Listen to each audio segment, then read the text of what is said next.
Hey, we're really picking off exactly where we left off last week, and we're going to talk about issues related to selecting in. So last time we really talked about really screening procedure. So we were selecting, so with our initial applicant pool, who do we not want to worry about anymore? This time we really want to think about who do we want? Who are the people that we really, really want to be a part of our organization?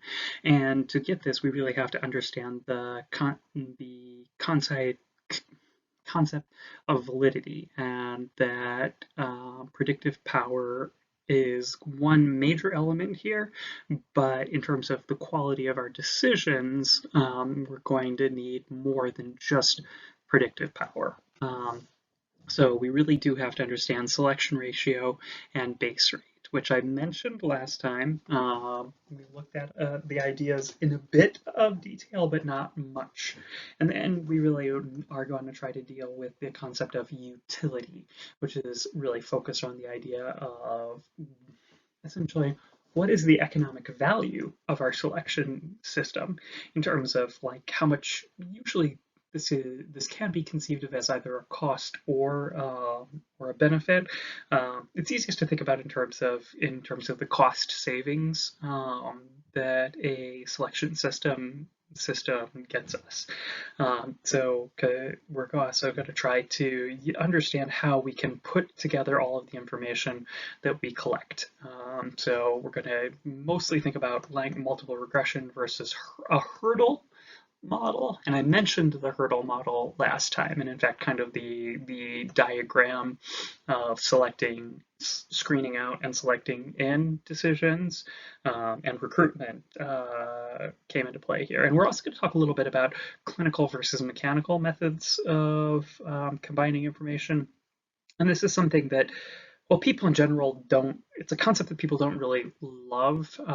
Particular, um, I mean, selection experts don't like it. At least HR folks don't usually. And we'll see what you guys think. But it is one of the areas that one of the most robust findings in the social sciences, honestly. So we'll see it when we get to it, and you'll let me. Well, we'll see.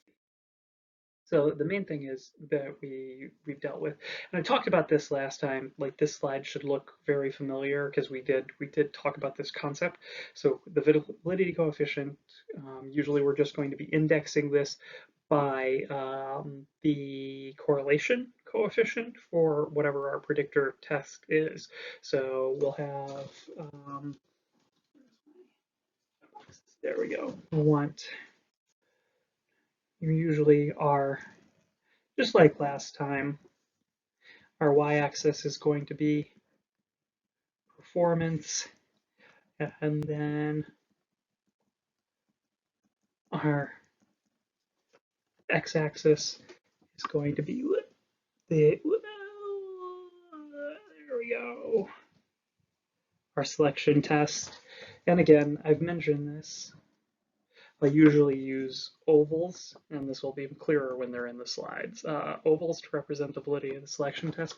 That oval is essentially telling us what the correlation coefficient is. And just like going back to the very first week, a zero, this is a negative correlation, would be pointed downwards.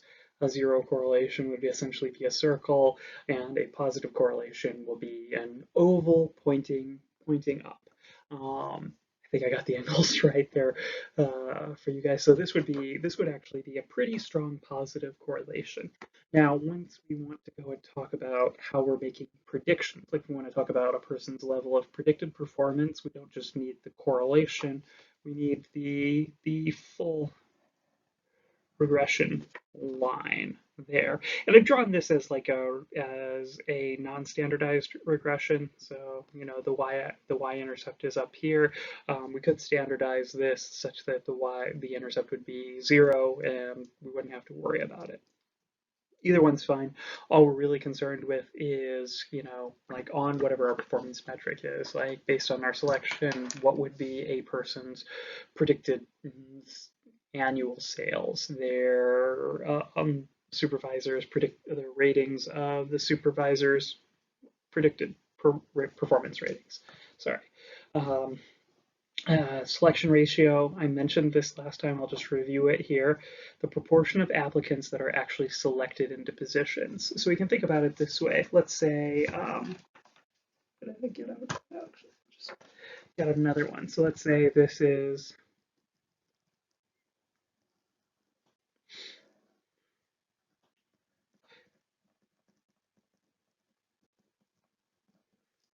so let's say this is our selection test. So people are, so low score is here, high score is here. Let's just say it's normally distributed because most things that we would test are normally distributed. We can put a vertical line here, and anybody who scores above that line, so the direction of the arrow, is selected, and anyone who scores below that line is not selected. So the lower our selection rate, the higher our selection ratio would be, the lower our selection standard is.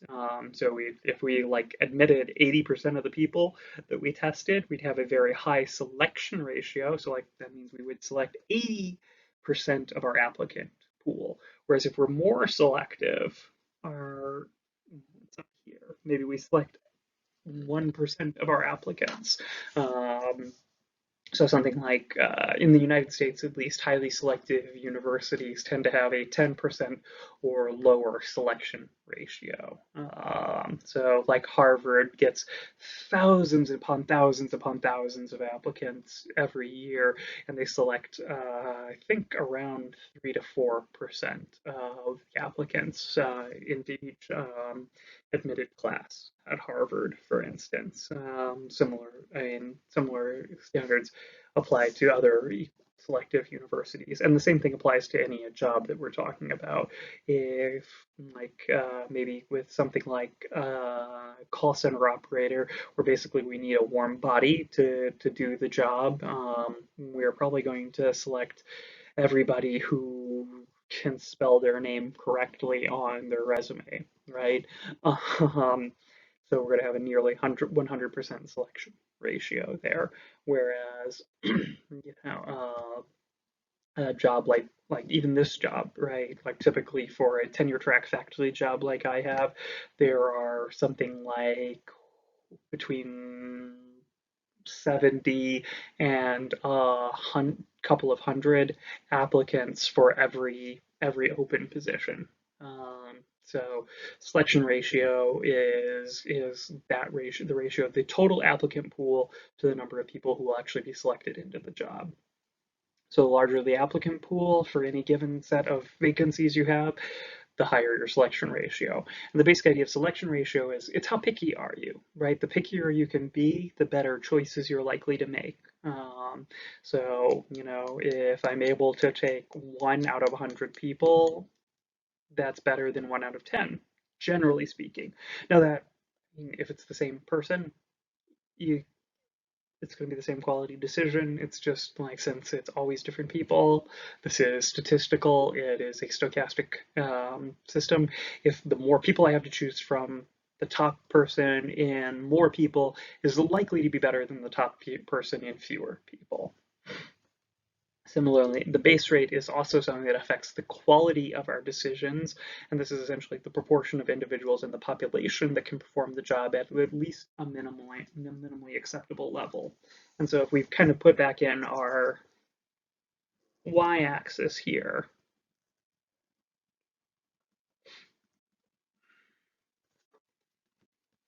oops, there, just like before, this is our performance. Here we go for you guys, that'll do. This is our performance distribution, so the y-axis in our selection system. And again, similarly, we can put in a vertical bar, and the lower it is, the lower our performance standards are. So again, maybe like with a call center, as long as you're not insulting the people that you're talking to on the phone, like when they tell you that they're not interested and never to call again, they say, well, thank you for your time, have a good day, versus, well, screw you too. Like if the person who says, we're just avoiding like active insults, that's a pretty low performance standard. Whereas like up here, maybe like for the performance standards for say like surgeons are very high. Like you may carry malpractice insurance, but you can't screw up frequently without kind of losing your job pretty much. So and then exactly halfway would be 50%. We'd say that half the people in the population, and again, by the population, what we're talking about are people who might apply to the job. That's what we're looking at. So, like a base rate of 50% says that half the people could do it acceptably. And the basic idea here is, while this is about our performance standards, essentially what we're talking about is in some essence how difficult the job is. If only a handful of people can do it, it's a difficult job. If almost anyone can do it, it's an easy job.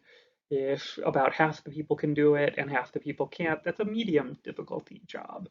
And again, like who can do it is established somewhat by our local performance standards, right?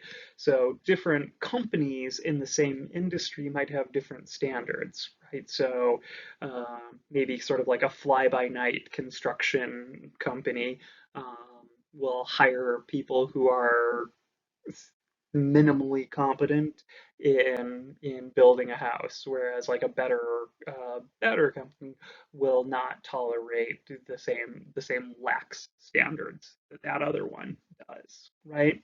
Um, Something along those lines.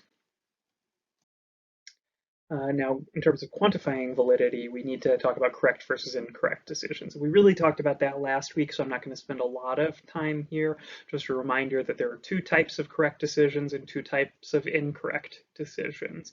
We make a correct decision both when we select someone who does the job well and when we reject someone who wouldn't do the job well. And we make an incorrect decision both when we select someone who does not do the job well and when we fail to hire someone who would do the job well. So just keep that in mind.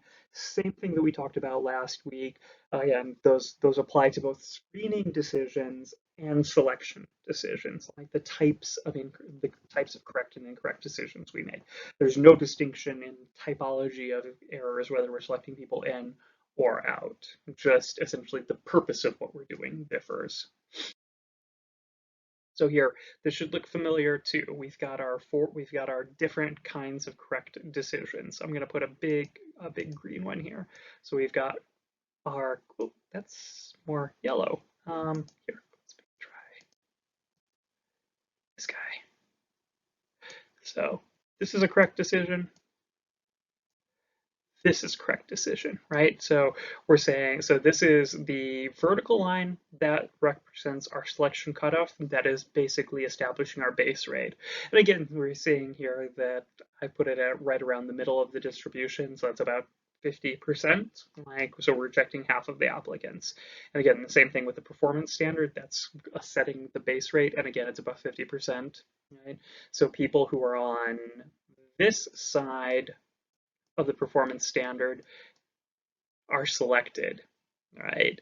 And people who are on this side of the base rate are acceptable performers, which basically means that the people down here are an obvious incorrect decision, right? We hired them and they can't do the job, right? So they're hired because they're above the vertical line, but they're crap employees because they're below the horizontal line.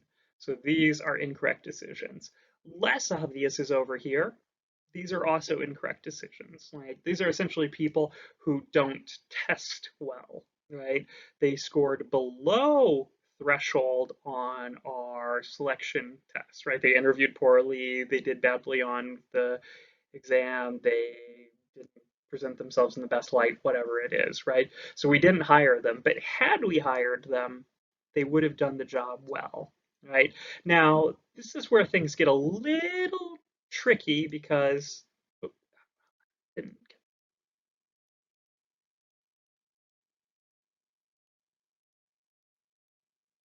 I'm just going to erase things here slowly, apparently.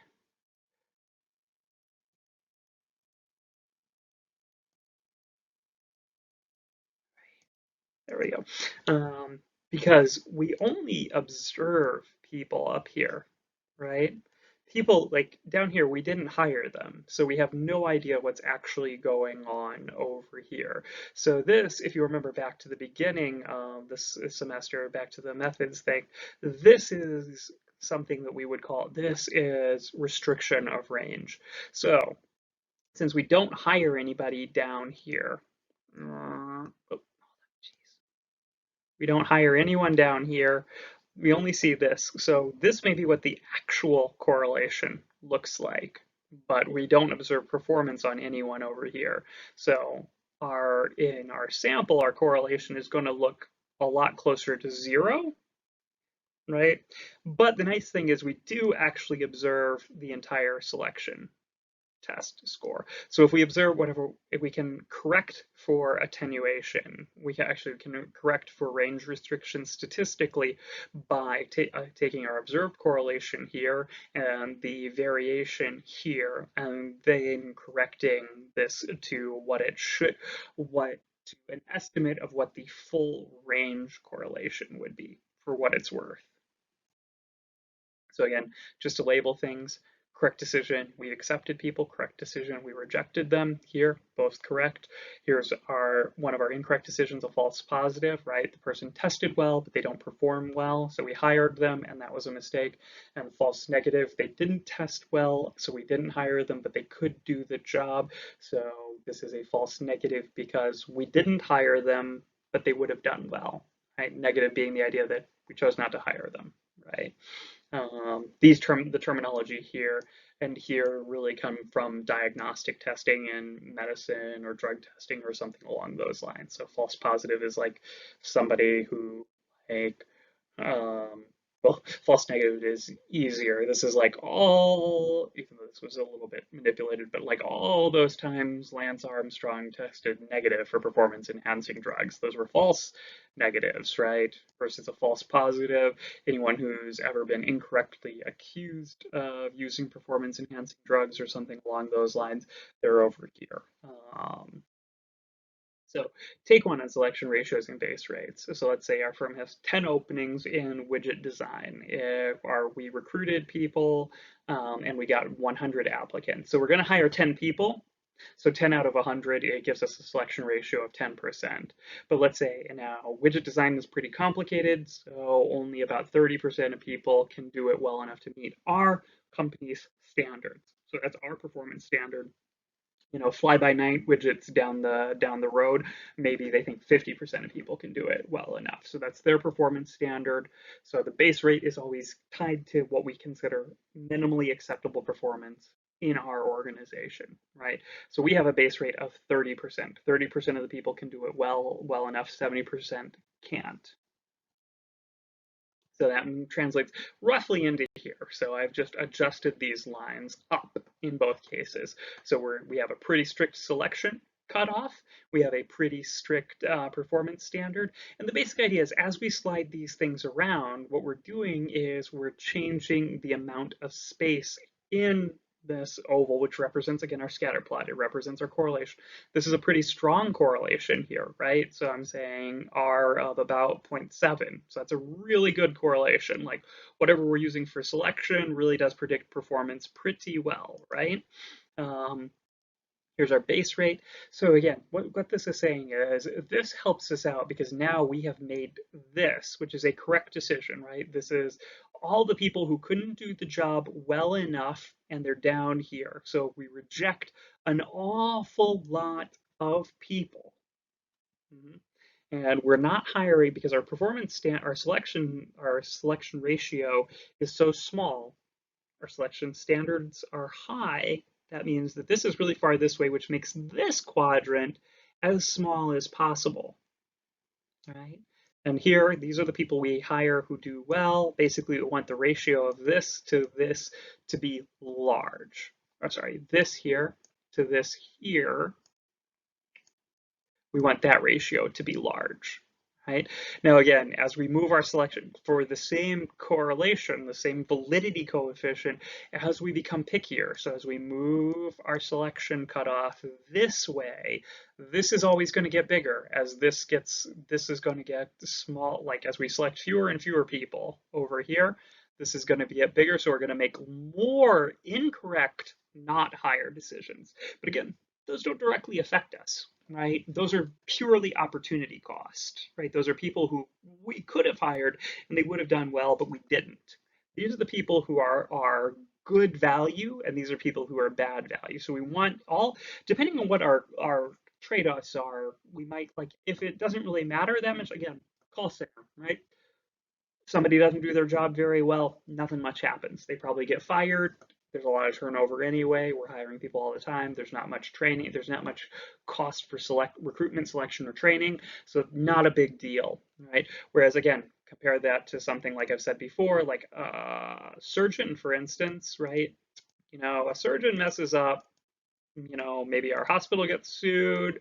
An insurance company pays out a lot of malpractice insurance settlements, things like that. So in that case, like when there's a high cost of low performance, we want to get this as close to empty as possible. So we might want to try to move this up maybe here, right? Maybe we have a 3% selection ratio. Maybe we have anything like that.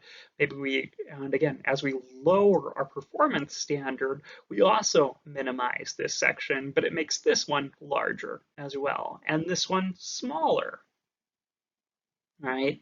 So we got to keep in mind, all of these things as this sort of, you can kind of think about the, here. Well, again, let's actually just take a look here. If we had a perfectly predictive selection system, the regression line would just be a straight line instead of an oval, and it would go right. We could arrange it so that our selection ratio and our base rate met here right on the regression line, and so there would be nothing here. There would be nothing here. So we would make, if we had a perfect system, we would have no incorrect decisions. As it is, as we kind of move, I'm going to try to do this.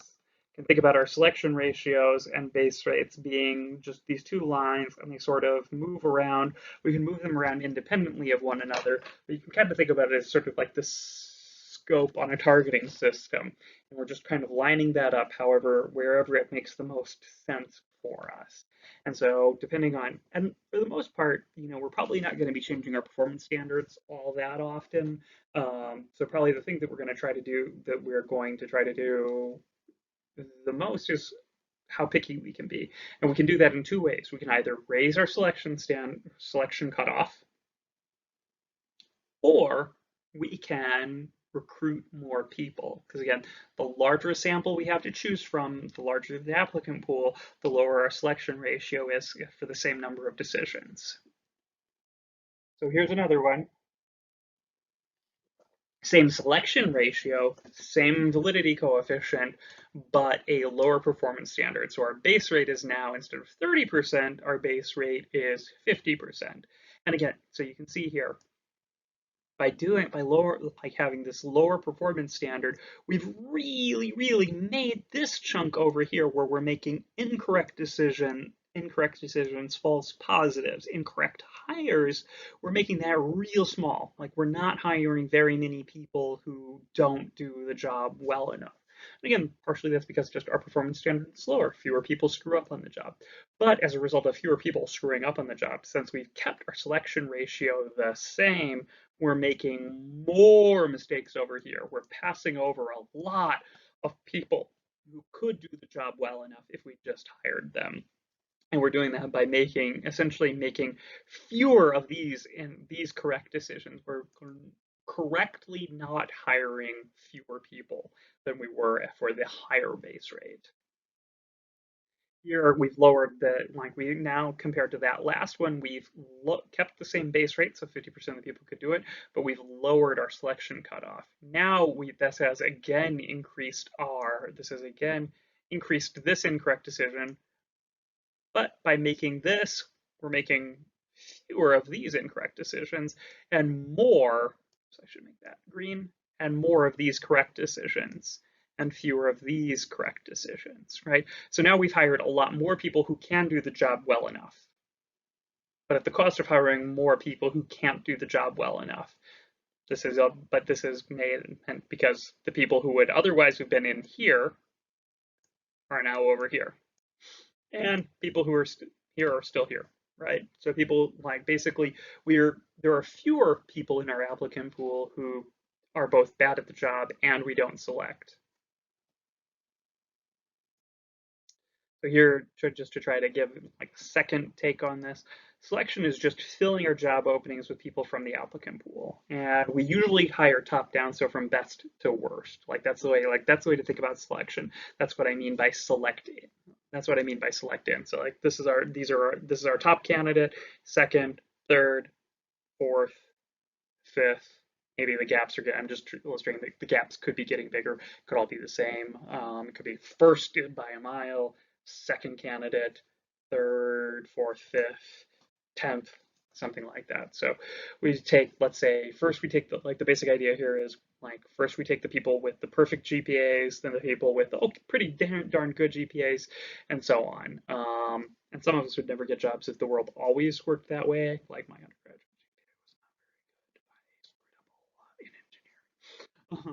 But anyways, the selection ratio is just the ratio of the number of people we hire to the total number of applicants, right? This should become as no surprise anymore. So those 10 widget designers that we have to hire, if we have 100 applicants, our selection ratio is 10%. But if we've only got 20 applicants, our selection ratio balloons up to 50%, right? So again, this is just to illustrate that like kind of all phases of staffing are connected to one another, right?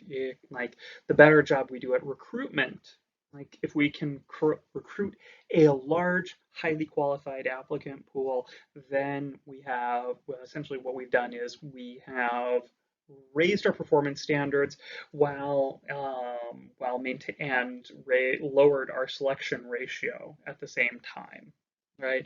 We've done everything we can to try to make sure, well, not raised our performance standards, but raised the overall quality of the candidate pool. So like the idea is we can keep the larger the pool is, and or the more competent the pool is, the more qualified it is through high quality, not just like large scale recruitment, but target recruitment. If like you can think about that as in this one, like this idea with the performance distribution, the better job we do at so we can just increase the quantity of the applicants, which just doesn't do anything to this distribution, except it just means that it's based on more people.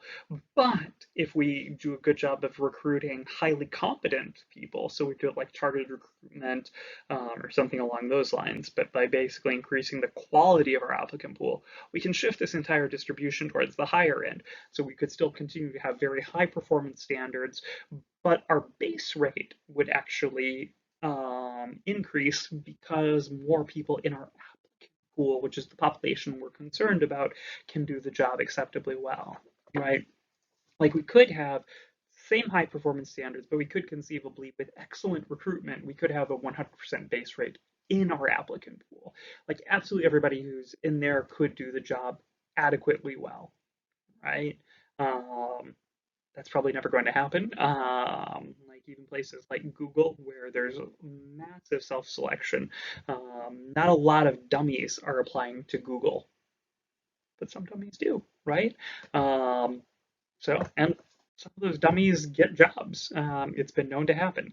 So it's just something like that. So you're probably never going to have 100% base rate, but the better quality recruitment that we do, we can increase the base rate without lowering our performance standards. Same thing. I think I'm probably just going to go through this in some detail, but like the basic idea here is when the base rate is high, nearly everyone we might hire would be a competent worker, which is what I was just trying to illustrate. When the base rate is low, almost everybody that we could hire would not be competent. And the base rate is just the percentage of applicants who would be competent workers if we hired them. So the basic idea here is like as selection people, like so as HR managers or HR experts, we're not particularly useful when the base rates are high because we could just pluck someone off the street and they'd be a pretty good worker. We're also not particularly useful when the base rates are low because we're just probably going to make incorrect decisions. Like almost no one is going to be good at the job. Um, and if almost nobody is, we have very few tools at our disposal to try to figure out who would be good. Um, so when can we do the most good? Basically, when the base rate is 50%. If about half the people and that's just a property of the binomial distribution, right? So with a proportion at 50%, like again, so 50% of the people, 50%, like if my left hand is our performance standard, 50% of the people are in this category of can do the job well enough, 50% of the people are in this category not well enough because of the binomial distribution. The variance there is a maximum when the base rate is 50%. Now, that being said, we can the better interviews that we design, um, the better if we're going to use tests of knowledge, skills, or abilities, the better quality those are. Like basically, we make a good selection system. So, and by good, I mean one that is highly valid, one that predicts performance very well. How can we make sure that that's likely to happen? Well, do a good job analysis, make sure that the test that we're using connects to that job analysis very, very cleanly. Um, make sure that the test is reliable, that it is construct valid, i.e. that it's really measuring those knowledge, skills, abilities, or other characteristics that are relevant for the job, all that. Also try to make sure we can be picky. And again, from the standpoint of HR, we have some control over that. The better job we do at recruitment, the larger an applicant pool we'll have.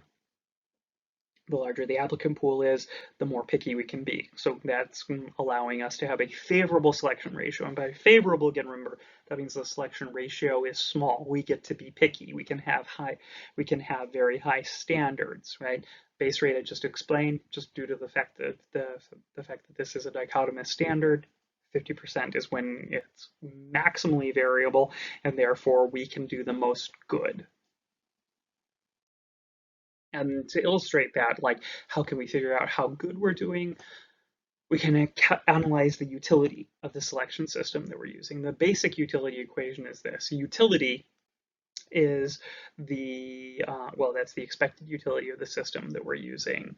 SDY is the standard deviation of job performance in dollars. And honestly, amongst industrial psychologists and HR researchers, estimating SDY, and again, it's called Y because Y performance is usually the Y axis, is estimating this is really, really hard. But in general, a good rule of thumb is that it's about a quarter of a person's annual wages or salary. That's not perfect, but as a rule of thumb, it's a good thing to plug in there. On average, that'll do you pretty well. So basically, whatever the salary is for the position that you're hiring for, take a quarter of it, and that's a good plug and play estimate of this to just slot that into the equation. Z sub x is the average standardized score on the selection test, right?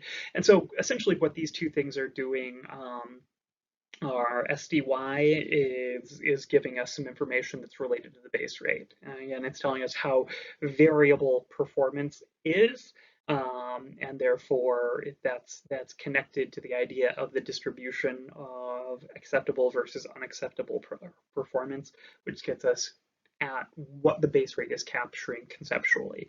Z sub x is the average standardized score on the selection test of the applicants we hired. So the higher Z sub x is, the better, essentially the higher the standards we have, right? Because as we move our selection cutoff up, there's still going to be a distribution of performance on the high side of it. And as we move the standard up, that's just going to push that average up. right?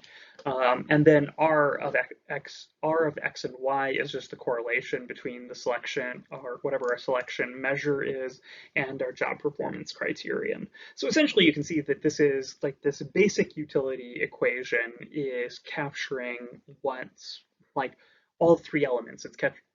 Got our validity, it's got information about our validity coefficient, it's got information related to our selection ratio, and it's got information related to our base rate. So this is, and so the idea here is the basic utility equation here.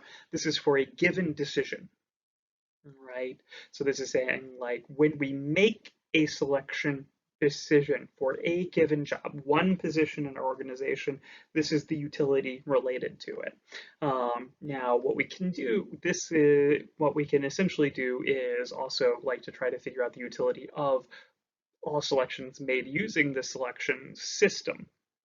We can do this by essentially, well, taking into the cost of administering them each selection measure. So let's say if we're going to have to give the like if we've got 100 applicants and they're all going to take the selection test, then that's 100 times whatever the cost is, whether that's, you know, the hour interview or the 50 USD for the Wonderlic personnel test or whatever. 100 times that is the total cost, right? And we would offset this, which would be conceived of as the value added for the selection decision. So again, and with the total number of decisions we would make multiplied by this basic equation here. So you can do that, and you can kind of get what would be the expected value of this system. Like you can think about it as like the cost saved versus hiring people at random, or as the actual like value added of the selection system. Either conceptualization is valid. Here's just an example from Leo, Schaefer, and Schmidt from 2007. So here, and again, not quite exactly a quarter, but you can see this is just saying like this is based on a meta-analysis and looking at, so with job complexity here, high, medium, and low, annual salary, and again, 2007 dollars, $120,000, 50,000, and 16,000, and these are USD for what it's worth. But so the estimated SDY is 48,000 here, 20,000 here, and 64,000 here, and sorry, 6,400 here. And as you can see, like I was talking about, it's not exactly a quarter. And like I said, that's just a plug and play estimate. And this is just the basic utility equation. So per decision here, what we've got is, and this is something that I think I mentioned early in class. This is they were using basically cognitive ability as the primary predictor in this system. See, for high complexity jobs, they're saying that it's 0.73, 0.66 for medium complexity jobs, and about 0.4 for low complexity jobs. And this is just illustrating these are the actual utility estimates with the basic utility equation for an unfavorable selection ratio and a moderately favorable selection ratio. So as you can see, basically, utility always increases when we can be pickier. Everything else is being held steady right here. So the only thing that's changing in this is the selection ratio. So like the real takeaway from this is we pretty much vastly improve the value of our systems by allowing ourselves to be pickier. And what this should really do is highlight how important good recruitment is, right? A large applicant pool is good, and then particularly a large applicant pool that is also highly qualified is excellent. So with cut scores, how do we determine where we're going to put them? When we have a predictor, we have to decide who to hire. We can do this in a number of ways. So we're setting a cut score, which is that selection cutoff that I mentioned. So this is basically what's establishing our selection ratio. So if you do above the cut score, we will consider making you an offer. And if you're below the cut score, you will not be hired. Absolutely. We could do this in a couple of different ways. So criterion referenced, and this is to the cut score corresponds to a minimally acceptable performance set using a regression equation, typically, or norm reference, which is based on the scores themselves. Like the basic idea here, well, actually, as you can see, I apparently still have this from the US days when I taught this. But so like 50% equaling an F grade is a norm referenced cutoff score. Because it doesn't matter, like it doesn't matter how it's related to any other outcome, it's just related to the distribution itself. 50% is failing. Right? Whereas criterion referenced, it's saying like essentially in our regression, if we say, here's our, if the dotted line that I've just drawn is related to our cutoff score, or actually I should do it this way. Say the long dashes there reference, that's our base rate or our performance threshold. Well, we would just see where that meets our regression line and then draw down to this, and that would set our cut score. That's how we would do it with a criterion referenced approach. Now, in terms of combining information, the simplest selection system has one predictor, and based on that predictor, we make an offer. But we often want to have multiple predictors, say a formal test and a job interview, like a resume scoring and an interview, resume test and interview, any combination. So we want to have some way of taking all the information that we've gathered and lump it together. The easiest way of doing this is a multiple hurdles approach. So the basic idea is we have essentially hurdles of increasing difficulty. So we first check to see if you have a university degree, and if you do, if you don't, you're kicked out. So that's screening standard. Then we give you a test and take the top 50%. So everybody who's below 50 gets kicked out. Then we interview all of the remaining candidates, and we make an offer based only on the interview. So the basic idea with the multiple hurdles is once you've passed the lower hurdle, that information no longer matters. If you didn't do it, you're kicked out, and if you're in, only the next hurdle matters. We can also combine information with multiple regression. Again, the basic idea is like maybe a test and an interview. So we score the interview and the test, plug those into our regression equation, put it together, and whatever, and then make the decision that way. Now, the nice thing about that is it's what's called a compensatory approach. So like if you do okay on the test, but not great, but you have a great interview, you can get the same score as someone who did pretty well on both, but not great. Somebody who did a great test, but a weaker interview. In general, if you do extremely poorly on either component or any component, it's probably going to put you towards the bottom. But again, it depends on how important it is to predicting performance. So if you have like a really predictive test and a weaker interview, or more weakly predictive interview, the interview is going to be weighted more weakly. But anyways, all of these things, like the basic idea of it is you can combine the information and make the sort of a holistic decision based on that combined information. Whereas the multiple hurdles is non-compensatory because we're weeding people out at each step. So you have to pass each stage, and then whatever happened before doesn't matter anymore. You can actually combine those bit by using something called a classification and regression tree, but they work so-so. In general, like the complexity of using them is probably not that helpful in these settings. The other thing is in terms of clinical versus mechanical prediction. Mechanical methods just use some kind of a formula to combine the information. This can be as simple as just summing up the numbers or averaging over them, or weighted like a regression or machine learning approach. So you can do lots of other ones. And then clinical methods just use a human judge or judges to combine the information based on their judgment. So for instance, like I remember one of my undergraduate mentors in this this domain. In between his bachelor's and his PhD, he worked for one of the big like HR consulting firms for a couple of years. And one of his first assignments was they were noticing that they were having trouble with promotions. So they like a manager would recommend one of their subordinates for promotion, and they were finding that they were having problems. Like people were not performing well on average in their promoted things, except for one guy. One guy, like everybody he picked, was doing a good job. This guy, so my mentor's job was to go interview that guy to try to figure out what he was doing well, because essentially what he was doing was he was doing a good job of predicting who would succeed once they were promoted. So, my mentor, he had his clipboard, his tape recorder, and he was ready to go in and interview this guy. And he sits him down. So he sits down and he starts. My mentor's name was Nathan, and so he starts asking the question. And the manager says to him, "Well, shit, Nate, I just add the numbers up." And so he was like, so it wasn't that he had exceptional judgment. He was just taking objective information and putting it together well.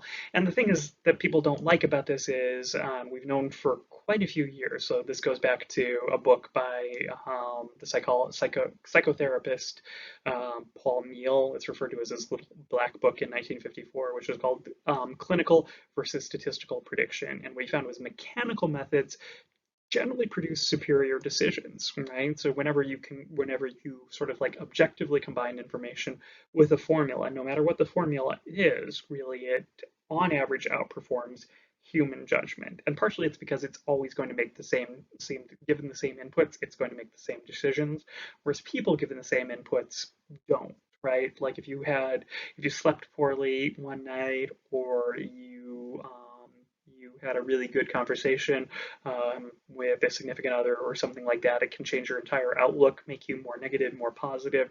Human beings can be biased by 1,000 little things that we don't even notice, whereas a regression equation is never uniquely biased or idiosyncratically biased. Like, I'm not saying that they don't, like, systemic structural issues can't wind up baking in biases into particular kinds of biases into the regression equation, but once it's built in there, it's going to consistently make the same decisions.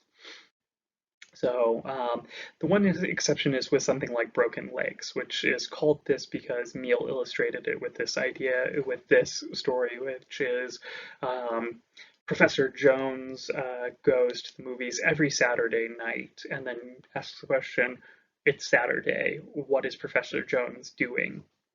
Most people would say he's going to the movies, because if he does this every single Saturday, the easiest thing to predict would be he's going to go to the movies. But what you don't know is that on Friday, Professor Jones took the day off and went skiing, and he had a bad fall and broke both of his legs. So Professor Jones is not going to the movies because he's at home with both legs in casts. Right? Hence why this is called broken legs. So the one place where human beings can consistently outperform these mechanical, or what they're sometimes called actuarial, after the actuaries and actuarial science approaches, is when the human being has access to information that the algorithm, mechanical, statistical, actuarial approach does not have access to.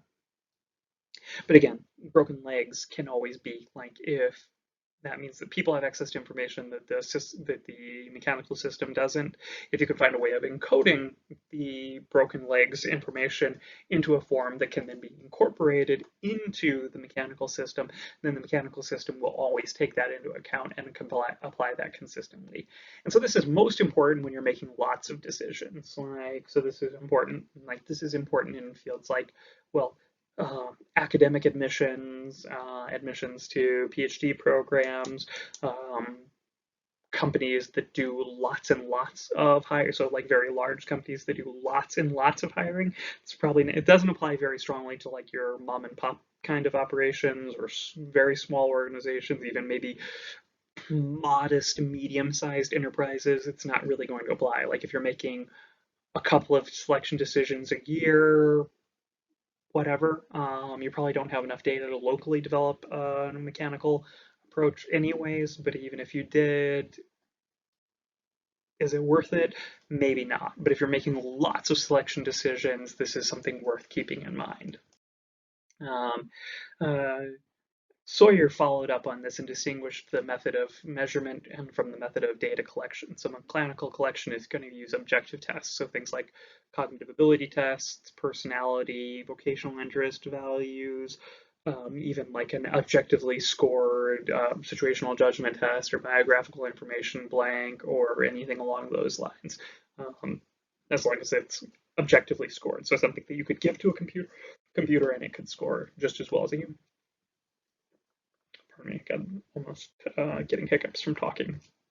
Um, Clinical collection is a human judge or rater does it. So an interview, or if we put someone through sort of a performance simulation and the human rater rated them based on like a holistic estimate of their performance or something like that.